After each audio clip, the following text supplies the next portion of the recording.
ਅੱਜ ਸੰਡੇ ਸੀ, ਬਿਲਕੁਲ ਫ੍ਰੀ ਸੀ। ਸੋਚਿਆ ਕਿਉਂ ਨਾ ਦਫ਼ਤਰ ਚੋਂ ਥੋੜੀ ਆਊਟਿੰਗ ਹੋ ਜਾਏ। ਸਾਡੇ ਬੜੇ ਹੀ ਰੂਹਾਨੀ ਸ਼ਖਸੀਅਤ ਸੈਯਦ ਮੁਹੰਮਦ ਮੁਸਤਫਾ ਹਸਨੈਨ ਸ਼ਾਹ ਸਾਹਿਬ ਸ਼ਾਹ ਸਵਾਰੀਆ ਰਹਿਮਤੁல்லாਹ ਅਲੈਹ, ਉਹਨਾਂ ਦੀ ਗਦੀ ਨਸ਼ੀਨ, ਉਹਨਾਂ ਨੇ ਫਾਰਮ ਬਣਾਇਆ ਮਾਹੀ ਚੱਕ 157 ਝੀਟੇ 'ਚ। ਚੱਲਦੇ ਹਾਂ, ਦੇਖਦੇ ਹਾਂ ਵੀ ਕੀ ਸੂਰਤ ਹਾਲ ਆ ਉੱਥੋਂ ਦੀ, ਇੰਜੋਏ ਕਰਦੇ ਹਾਂ ਇੰਸ਼ਾਅੱਲਾ।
ਪਾ ਦਈਦੇ ਆ, 12-1 ਵਜੇ ਸਿੱਧਾ ਖਾਂਦੇ ਆ, ਮੁੜ ਕੇ ਸ਼ਾਮ ਨੂੰ।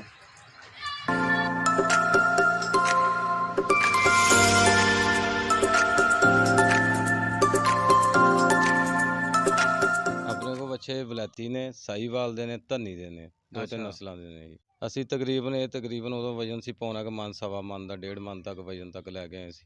ਅੱਛਾ। ਤੇ ਹੁਣ ਮਾਸ਼ਾਅੱਲਾ ਵਿੱਚ ਸਾਡੇ ਕੋਲ ਡੰਗਰ 4 ਮਣ ਦਾ ਵੀ ਵਜ਼ਨ ਹੈਗਾ, 3.5 ਮਣ ਵੀ ਹੋਏਗਾ, 3 ਮਣ ਵੀ, 2.5 ਦੀ ਐਵਰੇਜ ਆ ਤਕਰੀਬਨ। ਪਹਿਲੀ ਵਾਰੀ ਕੀਤਾ ਜੀ, ਇਹਦਾ ਮਾਲ ਜਾਏਗਾ ਫਿਰ ਪਤਾ ਲੱਗੇਗਾ ਕੀ ਬਣਦਾ ਕੀ ਨਹੀਂ। ਯਾਨੀ ਕਿ ਸ਼ਾਮ ਨੂੰ ਅਸੀਂ ਡੰਗਰ ਅੰਦਰ ਕਰ ਦਈਦੇ, ਦਰਵਾਜ਼ੇ ਖੋਲ ਦਈਦੇ ਆ। ਅੱਛਾ। ਦਿਨੇ ਦਰਵਾਜ਼ੇ ਖੁੱਲੇ ਰਹਿੰਦੇ, ਯਾਨੀ ਦਿਨ ਰਾਤ ਫਿਰ ਬਾਹਰ ਫਿਰਦੇ ਰਹਿੰਦੇ। ਕੁਛ ਇਦਾਂ ਜੀ ਕਰਨਾ ਚਾਹੀਦਾ, ਇਹ ਕੰਮ ਬਹੁਤ ਅੱਛਾ ਵਾ, ਬਹੁਤ ਠੀਕ ਅੱਛਾ ਹੈ, ਲੇਕਿਨ ਇਹਨਾਂ ਦੀ ਦੇਖਭਾਲ ਦੇ ਸਿਰ ਤੇ ਕੰਮ।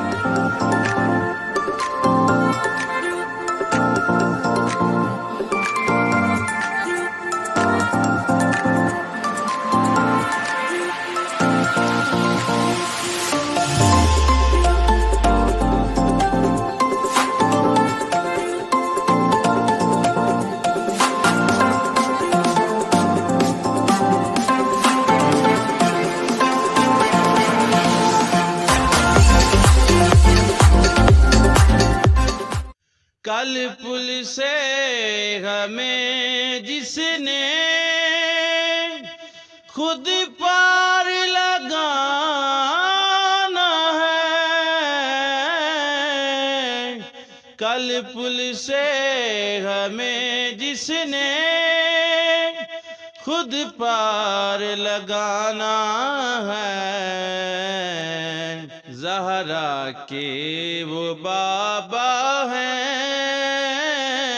حسنین کے نانا ہیں۔ اعوذ باللہ من الشیطان الرجیم، بسم اللہ الرحمن الرحیم۔ میں یہی کہنا چاہتا ہوں، اگر کسی دوست کو جنات کا مسئلہ ہے، کوئی بھی روحانیت کا مسئلہ ہے، کالے علم سے تعویذ ڈلے ہوئے ہیں، کسی چیز کا بھی مسئلہ ہے، آستانہ سے وابستہ ہے، ہم پیر سید شاہ سوار رحمۃ اللہ تعالیٰ علیہ، آپ کا فیض جاری و ساری ہے، جس کو بھی مسئلہ ہو رابطہ کر لے، اللہ تبارک و تعالیٰ اپنے حبیب کے صدقے سے شفا دیتا ہے اور آپ کا فیض جاری و ساری ہے۔